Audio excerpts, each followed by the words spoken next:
Okay. And we got all sorts of friends. We've got Scott. Happy Thursday, Scott, Christy, Kelly. My buddy Alan's in the house today. Alan, happy Thursday. Got Michelle, Amanda, Ashley, and I'm letting people pile in. We've got Caroline's here today. Hey, Caroline. We've got Brian and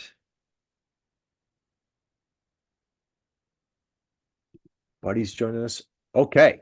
Man, did everybody get a good night's sleep last night or what? This is man, we need to be Julie, did you stretch out? Did you get some rest and like get a little stretch before this is gonna be a good one? I did, yeah. No, I'm super excited for this one.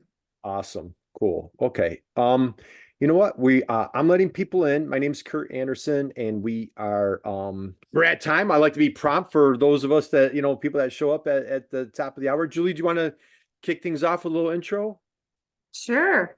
Thanks to everyone for joining. I know we still have some people kind of rolling in, but special thanks to Kurt and Lori for offering these webinars for our clients and our friends in the Hoosier State. Everyone likes to know mistakes before we make them instead of making them then finding them. So we're excited for this program. But Purdue MEP, for people who don't know, there's a manufacturing extension partnership center in every state plus Puerto Rico, and I like to say we just help manufacturers with any of their problems, whether it's lean, leadership, quality, anything, man, marketing issues. We have resources to help. So reach out to us. Absolutely. Well, Julie, thank you. Thank you for hosting the big party today. It's always such an honor and privilege. I'm still letting some friends in today. And so, all right, my name's Kurt Anderson. What an honor and privilege. We know how busy all of you are. And so we really appreciate you taking the time to join us. We encourage us to be super interactive. If you want to, first off, if we were all in person, we'd be high-fiving, we'd be maybe throwing out hugs, right, Lori? And maybe Oh some yeah, other, without a doubt. and handing out business cards. I don't know, do people even use business cards, Lori? I don't know. But if I would encourage you guys, welcome you, encourage you, drop your LinkedIn in the chat box if you could. And it's a great opportunity to connect with some new friends here who know, maybe there's a new vendor, a new collaboration partner, maybe there's a customer sitting right here. So great opportunity. Drop your LinkedIn in the chat box. Lori, I'll keep an eye on the chat as we're rolling through. And so I'm going to give a great introduction here for my dear friend, Lori Highby. Again, my name's Kurt Anderson. My company is called B2B Tail. I'll drop my LinkedIn and profile. We do these little fun webinars at Purdue every month. As Julie just said, there's an MEP, Manufacturing Extension Partnership, in all 50 states. What a great, incredible resource for our manufacturers. If you're coming to us from another state, encourage you, invite you, welcome you, check out your local MEP. But here at the Purdue MEP, the #2 team in the country for hoops this year. Congratulations, you guys were this close. But great year of basketball for Purdue. But we want to do a deep dive on marketing strategies for manufacturers. I want to introduce my dear friend, Lori Highby. Lori Highby is the founder and CEO of Keystone Click. We like to call her, since she's from Wisconsin, the big cheese of Keystone Click. She's a fierce advocate for U.S. manufacturing. She specializes exclusively for industrial B2B and manufacturing companies with her marketing guru-ness. I just made up that word, Lori, so I know you're the little guru-ness for you. And so we're going to take a deep dive here. And by the way, if we have any hockey players out there, Lori is a fierce hockey player. So Lori, you are dedicated to educating folks. You work at different universities. And so we are just thrilled to have you. Thank you for joining us today. Yeah, I'm very excited to be here. Thanks for the invite, Kurt, and obviously Julie and everyone. I'm excited to share the knowledge. So we're going to dive in right away. But as Kurt said, don't hesitate to ask questions. Kurt's going to be monitoring the chat, and he's good at the pausing me to get deeper. So if you're scratching your head on whatever, you want some clarity, I'm always open to making sure that you totally understand the ins and outs of what we're diving into. That being said, what we're going to cover today is the B2B customer journey, which is extremely important to understand that, so that you understand deeper what are the top mistakes that I'm finding. But not only are we going to talk about what the mistakes are, but how you can be proactive and make sure that they're fixed. And then we'll open up for questions at the end if you didn't get your question in throughout the conversation. So real quickly, Keystone Click is a strategic digital marketing agency. We help our clients build brand awareness and generate leads online. We do that by first conducting research to help our clients better understand their customer.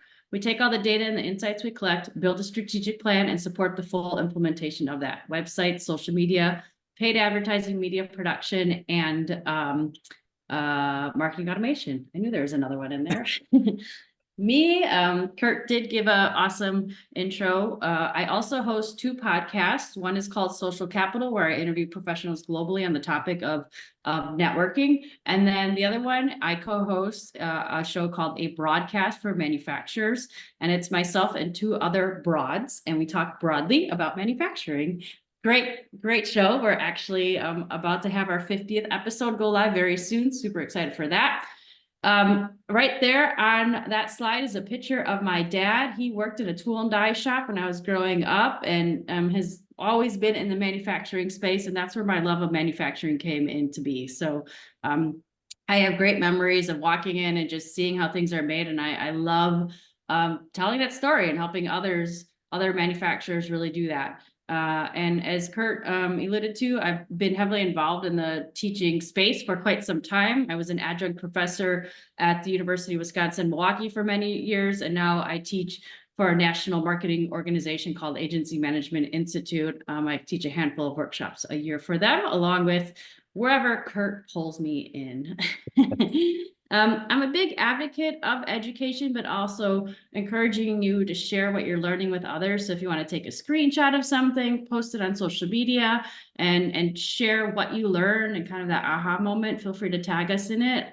Definitely am a fan of paying it forward and letting everyone win. So let's dive into the customer journey. Why is it important to understand that? The customer journey is really about knowing the different stages that that buyer is in, and really what type of messaging needs to be communicated or experience that person needs to have.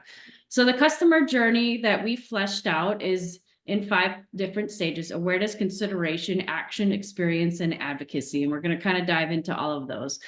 But the more that you understand kind of what that ideal customer is thinking at those different stages and how you need to be able to connect with them, the easier it is to ultimately have a sale at the end of the day.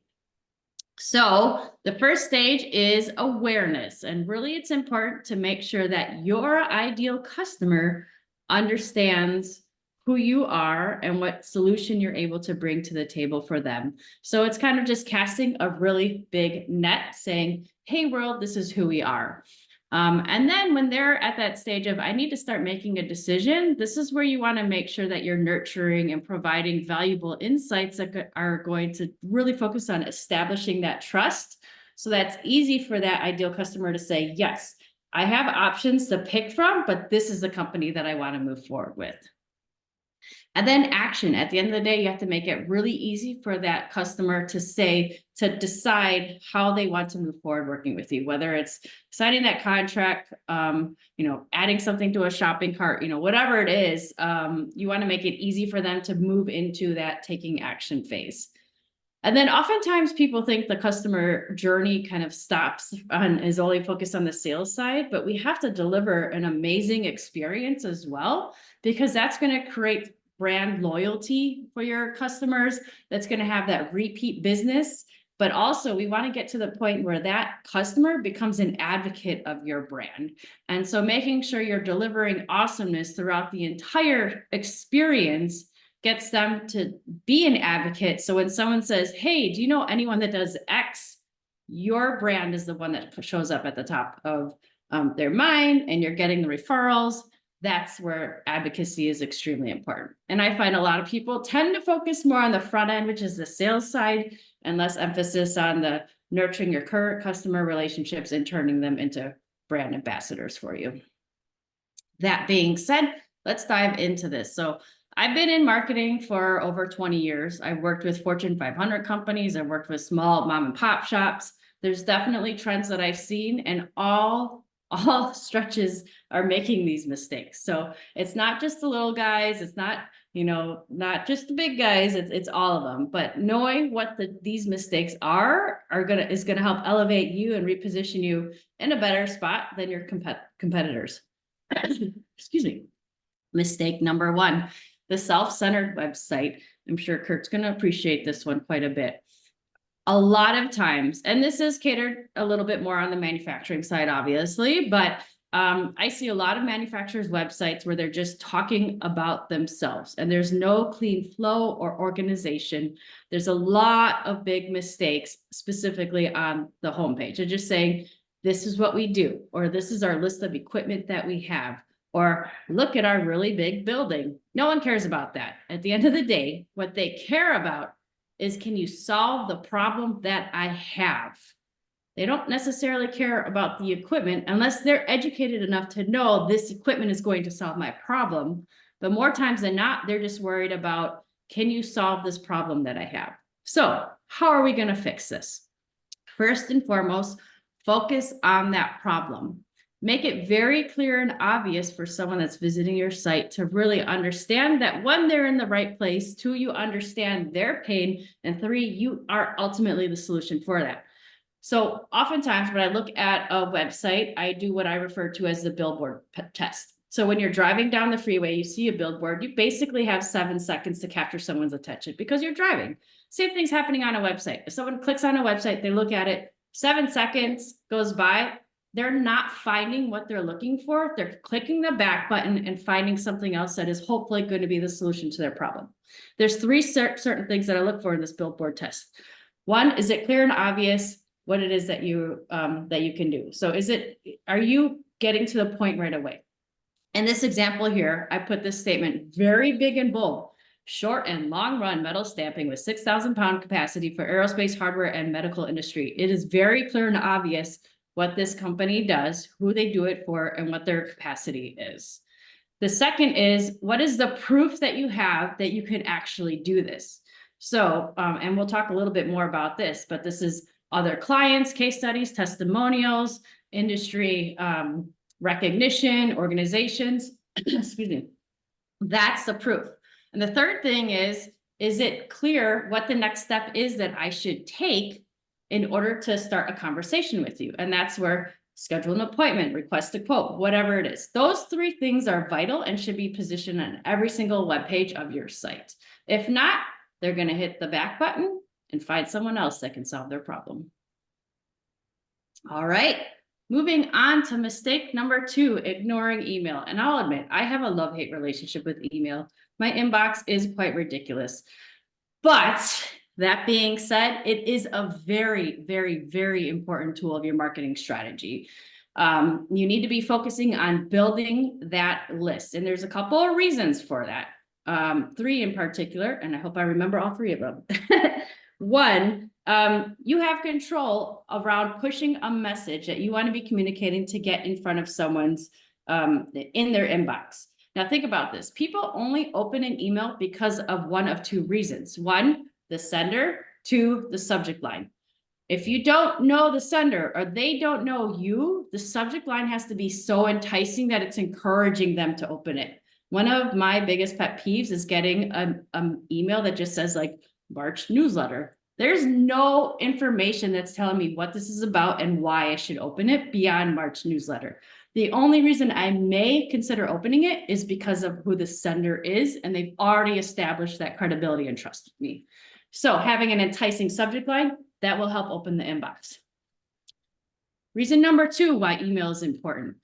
You can build that list that you have and upload it into different social media channels and do targeted advertising to what's referred to as a lookalike audience. So if you have a list of all of your customers that you're working with, and let's say there's like 500 names on there, well, everyone's email is associated with some sort of social media account. There's a lot of demographic information, size of business, job title, location, the list goes on and on. But what we can do is like upload that to Facebook or LinkedIn or Twitter and say, look at and analyze the characteristics of this email list and find everyone else that looks just like this within a 200-mile radius and put my ads and messaging in front of them. That's extremely powerful, but you can only do that if you have a quality email list. The third thing, and this is something that most people don't even think about, but the value of an email list aligns with that word right away, the value of it. So if you're looking to sell your organization one day, and I have heard so many amazing stories that the value of this community and the email list and the strength of it, the integrity, the quality of that email list was considered a factor in the total sale price when someone went to sell their business. So that is extremely powerful. So let's take a look at that. How are you going to start doing that? Sending regular newsletters to educate your audience. And then you can share that information on your social media channels. Really leaning into marketing automation. So you can use automation for things such as welcoming a new customer and getting them set up to have an amazing experience working with you. That goes back to that experience part in the customer journey. You can do it for nurturing. So if you've got someone in your sales funnel, you can continue to nurture them and remind them of the value they're going to get by working with you. Or even upselling or cross-selling, all of that can be automated within email. And then we also talked about the targeted ads a little bit further. So building your email list is all about adding value. You don't want to just put on your website, sign up for our newsletter. There's no reason or value add for me to sign up to the newsletter by just saying sign up for our newsletter. You have to explain and communicate what they're going to get in exchange for sharing their email to you. So if it's weekly tips or how to save money on your production system, whatever it is, you need to have some sort of value exchange to capture their email address. Any questions on those two things so far, Kurt? Well, I'm gonna throw a shameless plug for you, Lori. So plug your ears because I know you're very humble, you're very modest. So Lori does a great job of not do as I what is it? Do as I do, not do as I say. One of those things. I Do don't as know I how, say, not what I do, but no. yeah, one of those, right? But you have an amazing newsletter. I look forward to reading it. It is very thorough. It's helpful. It's the words you just said, valuable. The other thing is, manufacturers aren't notorious for being active on social media, but with social media, you don't own those folks. If something happened or Yep. whatever, something went awry with Facebook or LinkedIn or whatever it might be, you own that email list. So 2 points. I strongly encourage everybody, check out Lori's website, Keystone Click. She has a wealth of information for manufacturers, number one. Number two, I encourage you to check out her newsletter. Tons of information there. And I think you do a great job of practicing what you preach, Lori. So that was no. And again, if you guys join us late, I encourage you, invite you, connect with the folks at the Purdue MEP. I'd love to connect with you on LinkedIn. Lori and I have both dropped our LinkedIn profiles in the chat. I also encourage you, if you popped in a few minutes after, drop your LinkedIn in the chat box. Great opportunity to connect with people. My friend Alan has a question I'm going to grab here. Sure. Hey, Lori, how do you see the timeline from prospecting to scheduling a call? How many email touch points do you use to get that meeting, and what is your typical cadence? That was a great question, Alan. Thank you, my friend. Yeah, it's a great question. And I'm going to give you the very typical marketing answer, which is it depends. You have to understand your customer and what is involved in their buying decision process. And that's going to be different for every single business. It depends on the pain and the frequency in which, what is that typical time frame? I like to do anywhere between 3 and 7 emails. And that's kind of broad. And I would say it changes based on, is it weekly or is it every couple of weeks, whatever that cadence is. What I do specifically for our sales process is the first 3 weeks, it's weekly, and then I move to a monthly cadence of just kind of nurturing. But depending on where they move in the sales funnel, that might shift depending on how, if they're closer to the sale point, I'm a little bit more aggressive with my messaging as opposed to that brand awareness. It's just more kind of value add nurturing. But it depends. And that's why the research is really important to understand, what is that typical buying decision timeline for your target customer. Good question. Great question. Keep them coming, guys. If you have any other questions, please don't be shy. Great. All right. Number 3 is ignoring your credibility. Basically, what we're not doing is telling our audience how awesome we are. So, there's a level of we want to, being humble is okay, but the reality is we have to show the proof that we can indeed do the thing that we're saying we can do. So share the stories, and there's a ton of different ways that you can do that. Awards that you've received, any sort of accreditation that you've earned. Client logos can be extremely impactful. And I know oftentimes in the manufacturing space, there's some challenges with that. But really, if you have some great client logos and you have a prospect looking at your website, they're going to say, oh, well, they do business with this company. Okay, I'm going to pay a little bit closer attention. I've literally seen people, business owners, sit up in their seat when I've presented to them and said, here's some of the brands that we've worked with. They went from slouching to like leaning in because of the logos that they saw in our presentation. Case studies, data, stats. I always like seeing that on websites. You know, if you can have some fun with it, animate it a little bit, but like, we've built X amount of millions of parts, you know, like that's a factor of, wow, that's amazing. They've done this. Testimonials, any sort of media or press exposure. If you've had articles written about you, you know, industry publications or whatever, local news, that is trust factors. It's important to show that you have credibility. And social proof is probably one of my favorite things to really talk about. That's other people advocating for you. That's that advocacy component in that customer journey. If someone is writing on social media or raving about you or publicly stating that they've enjoyed the experience of working with you, that's social proof that you can indeed do the thing that you said you want to do. Number 4, and this is probably, manufacturers are notorious for this, but lack of distinction. Basically, you're all saying the same thing. Everyone is saying, we're cheap, we're fast, we do it, we have the highest quality. You have to really stand out. And I know there's this saying, the riches are in the niches, but trying to be like everyone else, you're going to attract no one. You're just kind of blending in. The sea of sameness is what I like to say. And you want to stand out. So this is a great example of the sea of sameness. This is a company that we worked with a few years ago. They do hydraulic cylinders, and their message, this is their big message that they would talk about. We manufacture high quality air and hydraulic cylinders. All cylinders are made same high quality components. We're located in the Midwest. You know, this is very blah messaging. We have an exercise that we do. We call it the XYZ statement. The X is what you do. Y is who you do it for. And Z is the benefit that they receive by working with you. So we have that old statement, and we've crafted it using this exercise. And the new statement, this is the differentiator that's really pulling at the strings of trying to get in front of that right fit client. We build legacy pneumatics and innovative light sensor controls for forward-thinking disruptive companies so they can resolve and repeat iterative processes. Of those two statements, which one would actually draw you in to want to learn more? Differentiation is key.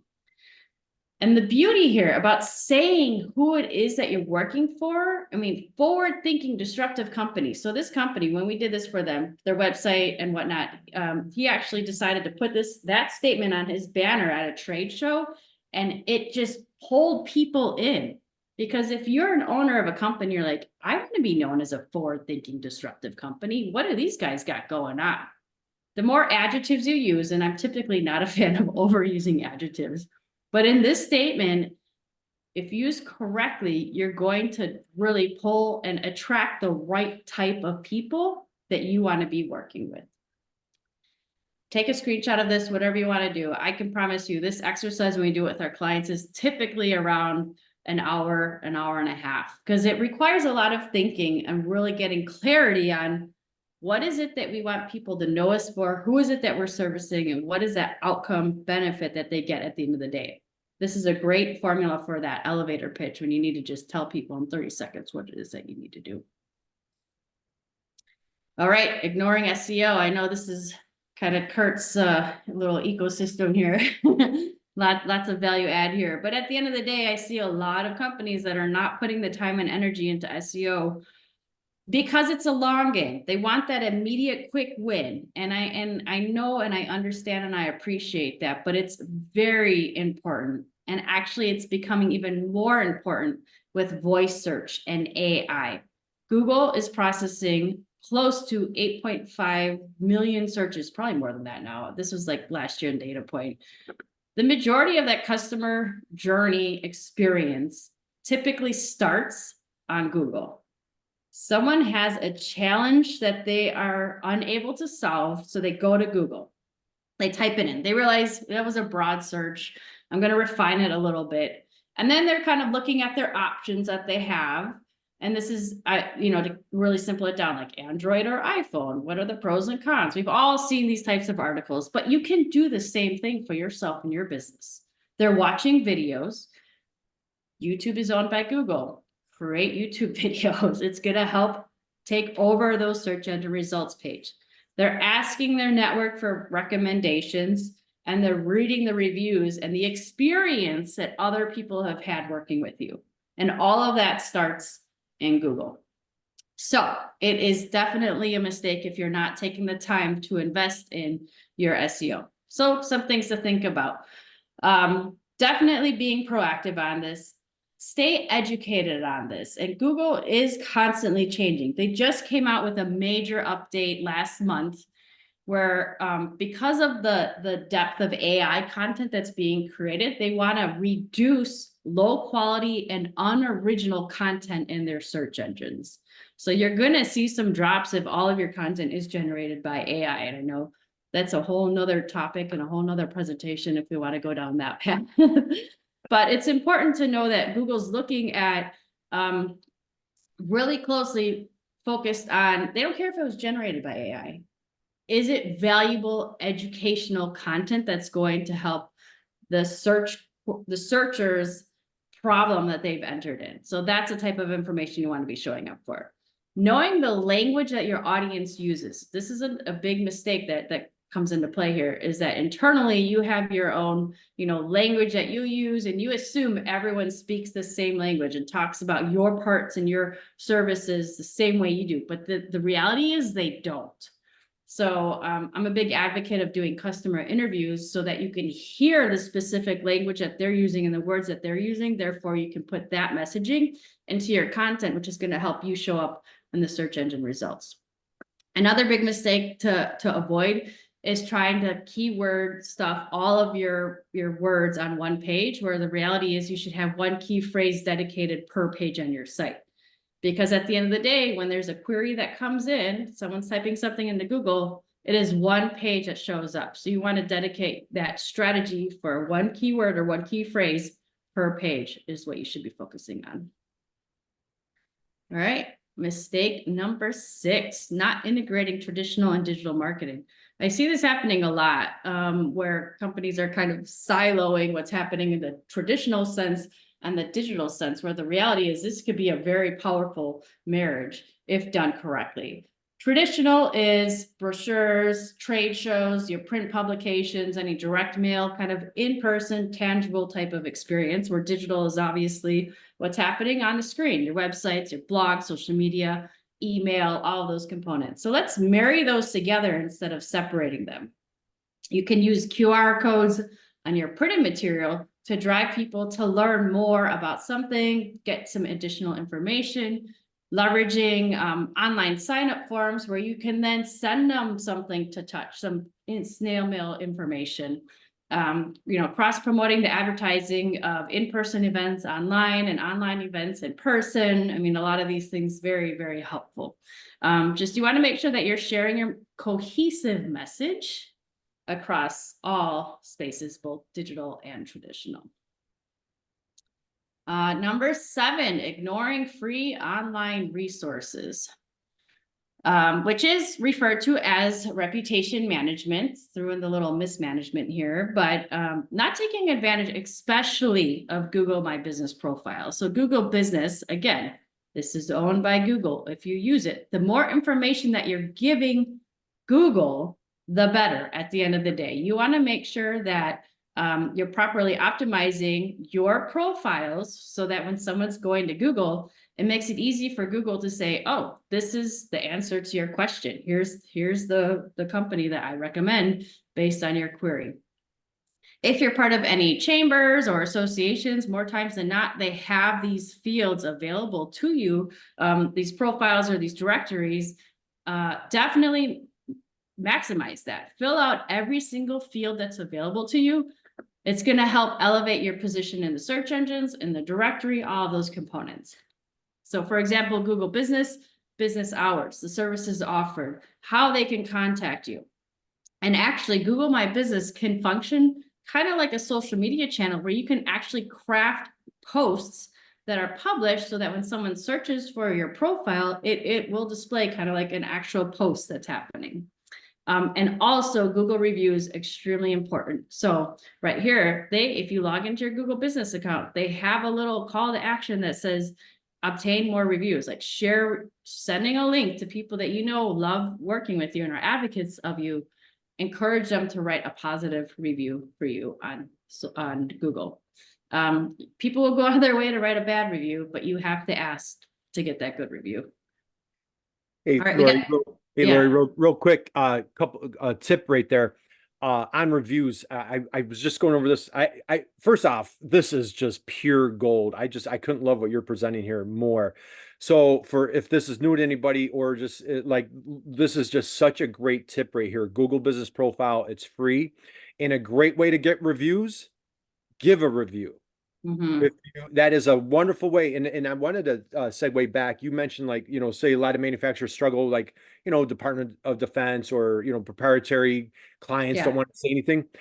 What a lot of my clients, what we've worked with is like, hey, could you get a personal testimonial from somebody that you work with at that company? So say you work with Boeing or you work with, Halliburton or, whoever that company might be, and you have a great relationship, give that person a testimonial on their LinkedIn profile, and they might be apt to return the favor. What Lori's saying right here for these, especially if you're targeting local business, this is a great way to improve. I just had a manufacturer, hey, how do I want to come up locally? Get those reviews. So this is just pure gold. So great tips here. Thank you. All right, we got 2 more coming in hot. All right, mistake number 8, ignoring providing value in education. You probably heard me talk about this a handful of times already. Value. The content on your website should be focused on value. And I see this, and this is, Kurt, I learned this phrase from you, and I love it. The wee syndrome. We do this, we do that. We're awesome. Look at all this awesome stuff we have. Look at our awesome building. People don't want to hear that. At the end of the day, you want to redirect the focus to be on that ideal customer that you're trying to get in front of. And that's where you're speaking to the pains that they are experiencing, the industry that they're in, because you want to showcase that you understand their challenge, you understand their industry, and you are the solution to the problem that they have. And this is where content that showcases you've done it before, the case studies, testimonials, educational content such as blogs, white papers, webinars, whatever.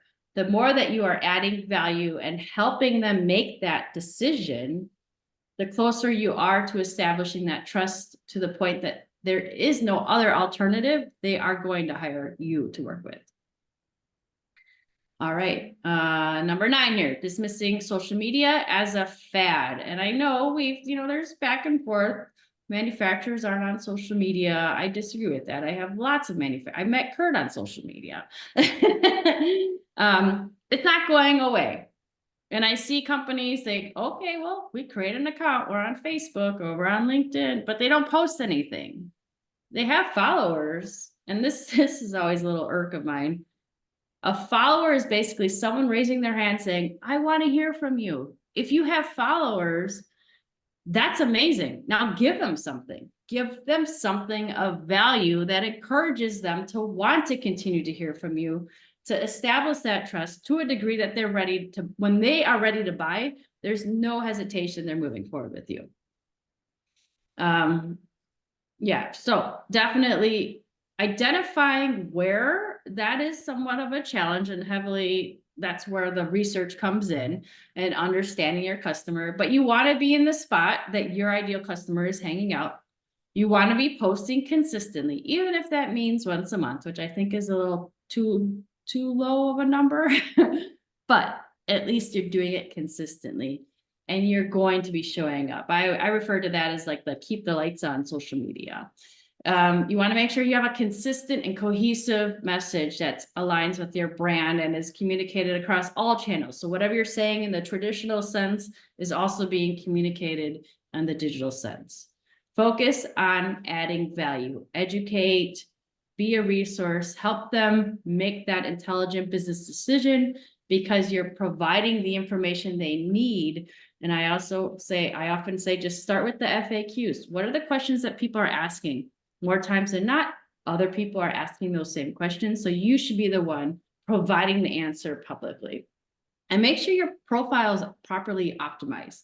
What do I mean by that? Again, all of the fields that are made available to you on those social channels, fill out as much information as possible.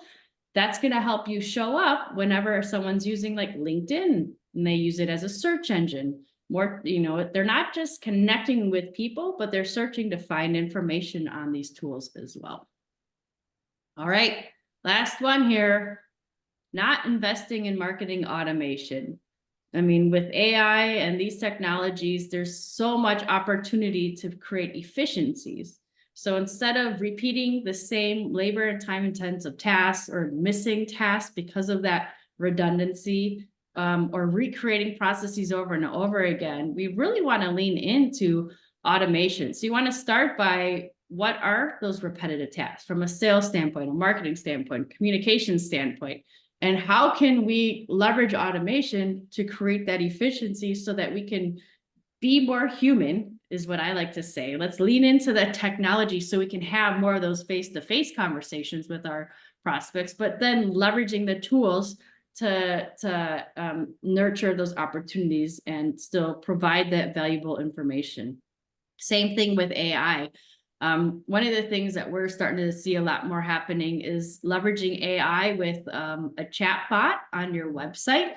So if you've got a really nice database of information, such as a blog or whatever, podcast, any type of value add input, you can connect that to the chatbot and AI so that if someone's asking a question within your chat, it's going to kind of filter through all the information you have and give them that valuable insight. But also it can encourage them to take that next step. Hey, would you like to schedule an appointment? Would you like to fill out our quote request form? So leaning into automation can be extremely beneficial. All right. I'm going to open it up for questions, but I'm also going to let you scan this if you'd like to take, get a copy of the whole deck in your inbox. So what questions do we have here? Yeah, feel free to please drop any questions in the chat, or you're more than welcome to take yourself off of mute. We're here to answer any of your questions. I know Lori covered a ton, especially if folks are shy, Lori, we can even go back to like the SEO portion Sure. or some of the social strategies. So any questions that you guys have here today for us, we would love to tackle those. And like I said, you are more than welcome to take yourself off mute if you'd like to, or drop a question in the chat. And Lori, while we're waiting, if you want to, could you, if you don't mind, go back to your SEO, and because SEO can be a little daunting for folks, right? Sure. Yeah. A little intimidating. Yeah. I want to go back to and again, so I don't mean that your questions are the priority, but just why we're here we go. Julie's got one. What marketing automation platforms software do you suggest for someone just entering that arena? Fantastic question. Lori, what do you have for that one? Yep. I'm going to say it depends. Sorry. So there are so many tools and technology and automation platforms that are out there. They all have their strengths and weaknesses. Some of them try to do everything, but they only do a couple of things very, very well. So what you need to do is really kind of figure out what is it that I'm trying to streamline and automate, and then find the tool that best aligns with that specific goal that you're trying to achieve. We have our own platform that it's called Boost Genie. And I'm happy to talk more about that offline. But again, there's so many of them out there. There's new ones coming out every single day, but really getting clarity on what you're trying to do will make it easier for you to then find the tool that best fits with your goals and objectives. So let's talk about a couple of different tools. You know what? Let's talk about a couple of the free Google tools, if you don't mind. I am a Yeah. Google keyword planner junkie. Uh, Mm-hmm. I do a lot of keyword strategy with folks, and that was one of the topics I wanted to hit with you.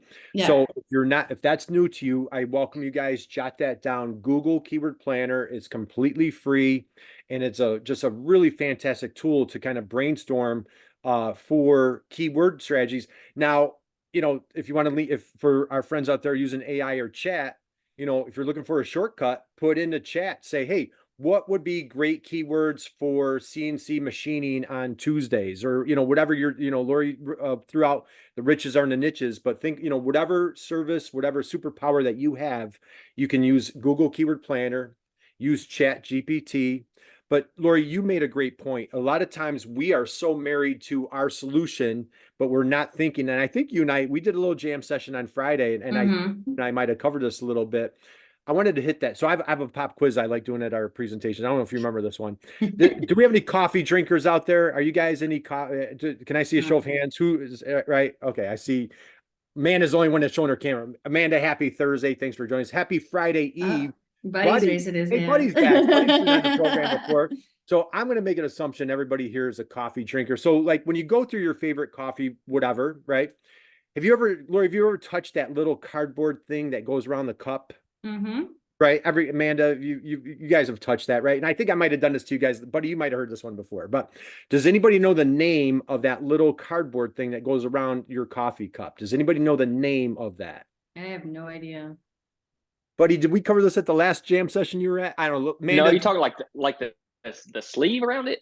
yeah. So does Yeah. anybody know what that's called? Sleeve. You know what? Yeah. It's called a zarf, ZARF, zarf. So if we were all a company and I was like, hey guys, the whole world our key word is zarf, you guys would look at me like, Kurt, you are not the brightest bulb and you're not a smart guy. You're an idiot. So nobody knows the word zarf. The guy that founded it was Jay Sorensen. Lori, I wish to God I founded that. The guy made a fortune on a Right. 2 cent. Yeah. He called it the Java jacket. Now, if that was our keyword, who's going to know? Now, the customer is thinking, Buddy, Amanda, what are you thinking? I don't want to burn my fingers today, right? Mm-hmm. We're thinking Zarf, we're thinking Java jacket. Our customer doesn't always know what our expertise, what our service is. I can't tell you how many manufacturers, the batting average is super high, where we have that aha moment of we need to think about, I don't want to burn my fingers today.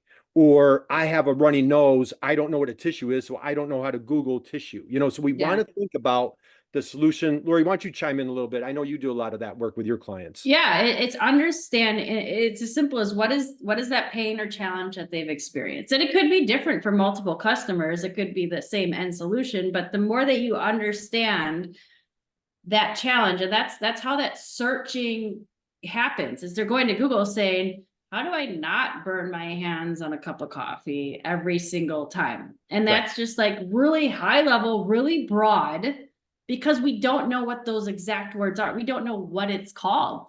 We don't, and the reality is, I don't care what it's called. Mhm. I just want to solve this problem. Mhm.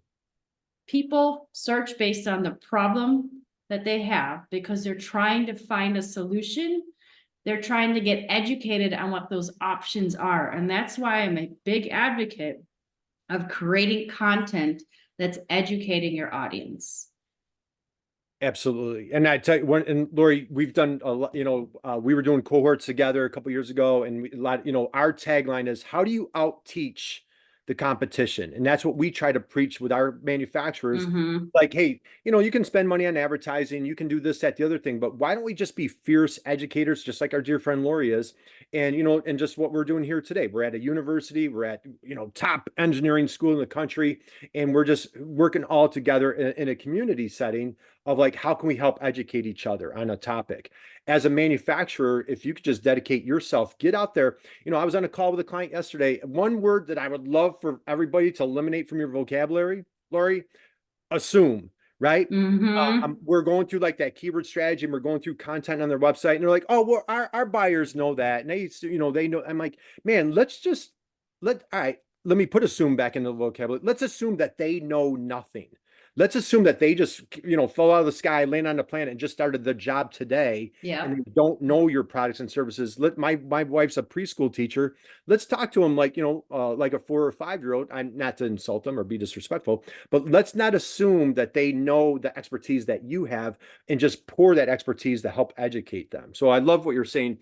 Let's talk a little bit about like blog, like what if any of our friends out there are just starting from scratch, okay? Mhm. And there's a lot, okay? We can do social, we can do video, we can do this. Walk us through what would be some steps of like what would be like a good 101 starting point for some of our marketers out there today? As far as like the type of medium to Yeah, pursue, like what would or be like a good starting point? And I know the answer could be depends, right? yeah, it's so one of the big things I'm a big advocate of, Kurt knows this, is doing research. The customer interviews are so powerful because then you understand not only the messaging or the how they're searching for the challenge that they have, but how they're also digesting and consuming their educational information. Do they like watching videos? Do they like attending webinars? Do they like reading articles? Do they like listening to podcasts?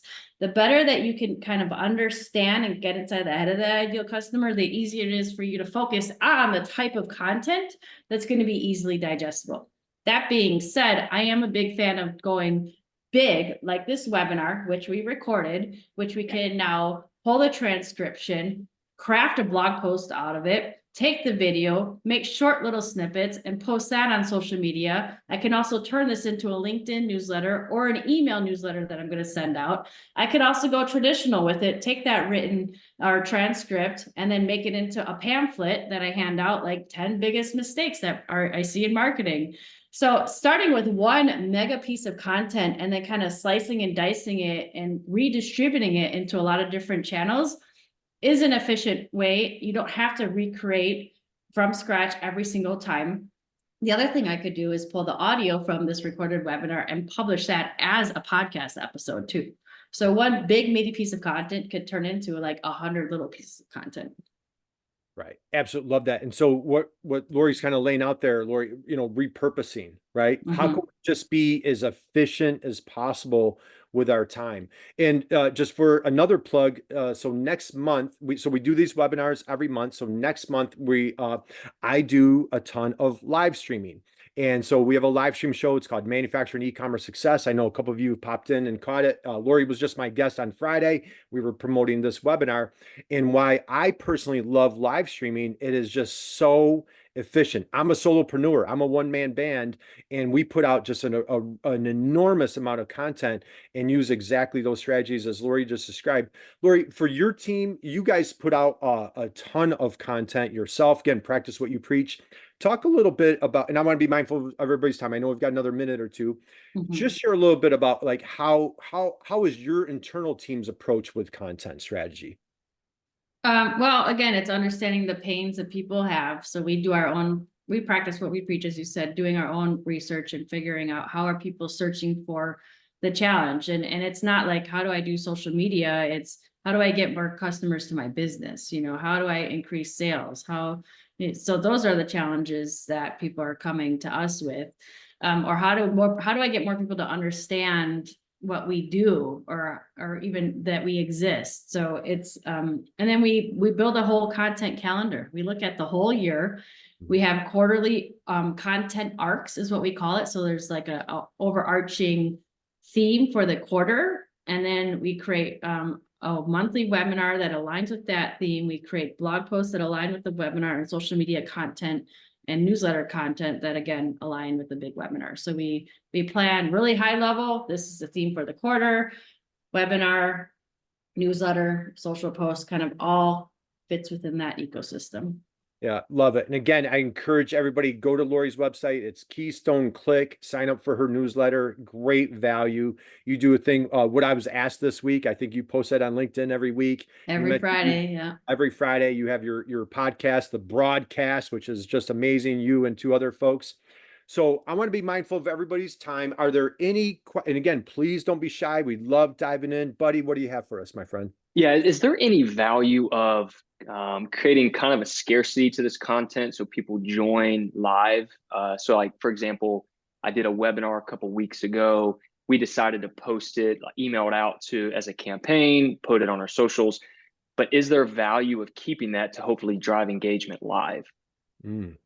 Lori, I think there's a balance of both. So, I mean, this presentation I've shared a handful of times to different organizations, and I've also published it on my social media in shorter snippets of it. Not everyone's going to watch the live.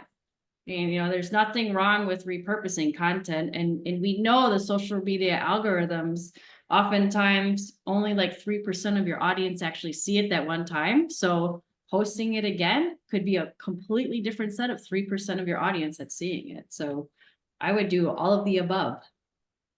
Yeah, cool. That makes sense. Thank you. Yeah, thank you for the question, buddy. And Lori, I don't, and man, I'm over 50 now. Everybody don't turn over 50 because then your memory just goes out the window.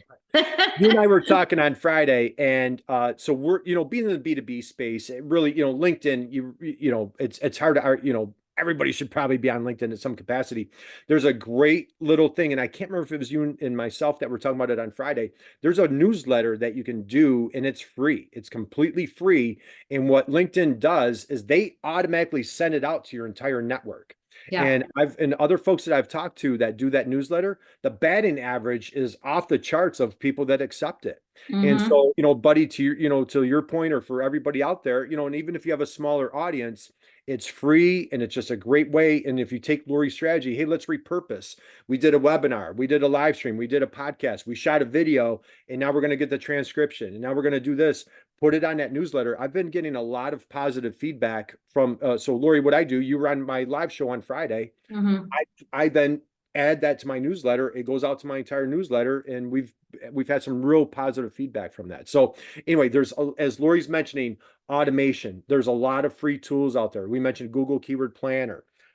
Any other tools that you want to throw out there, and then we could wind down? Oh, yeah. I mean, from an SEO perspective, Spyfu, spyfu.com is a good one. It's freemium, meaning like you can do so much free, but then there's a paid level of service for it.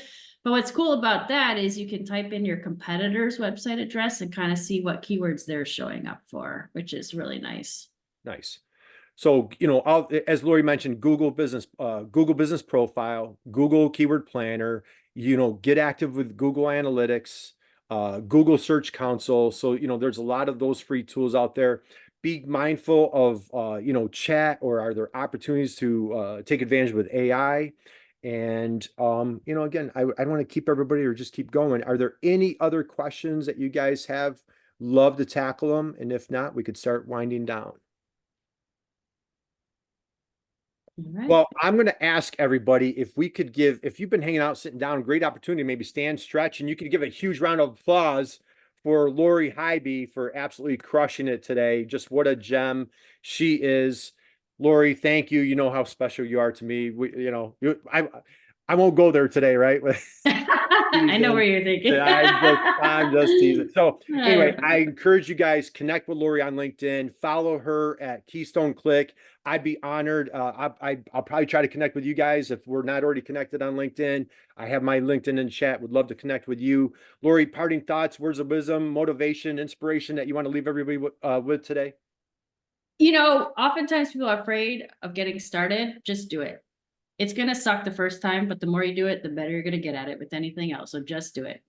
Just do it. I love it. All right, guys, that's our man. Who's ready to run through a wall? Amanda, buddy, are you guys out there ready to run through a wall right now? That's why we bring the hockey player on. So I want to give a big also round of applause to our friends. Julie, you're out there. Hey, Julie had some things going on in her life. Julie, sending lots of thoughts to you, my friend. Lots of love to you. Thank you for hosting the event today. We just love our friendship with the folks at the Purdue MEP. Our manufacturers out there, if you've not connected, they can help you with cybersecurity. They can help you with lean. They can help you with leadership, workforce. Just make the phone call, reach out to Julie. Go on the Purdue MEP website. If you're coming to us from another state, check out your local MEP, Manufacturing Extension Partnership. Connect with Lori, connect with me. We're here to help you guys. We just love what we do, and it's just such an honor and privilege. And Lori, how about this? Let's give a round of applause, you and I, for our manufacturers out there. Woo, yeah. the heroes of our economy. We salute you. We applaud you. Thank you for the jobs that you create for our country. Man, we might have to get a little Made in USA chant going here. So, all right, Lori, you got me so fired up, I can't take it. So. Love it. Love it. All right, guys, I'm going to have the recording for everybody. Again, connect with us. If Julie, I think you'll be sending a recording out to everybody, probably be like maybe Monday-ish, something like that. But if you guys have any questions, circle back to us. And thank you guys for joining us today. We really appreciate you. Thank you, Lori. One more All round right. of applause for Much, Lori Lori. for crushing Great. it. Thank you. Yeah, this is fun. Thank you. Okay, I'm going to stop. I'll stop recording. I usually, I'm not the best driver, Lori.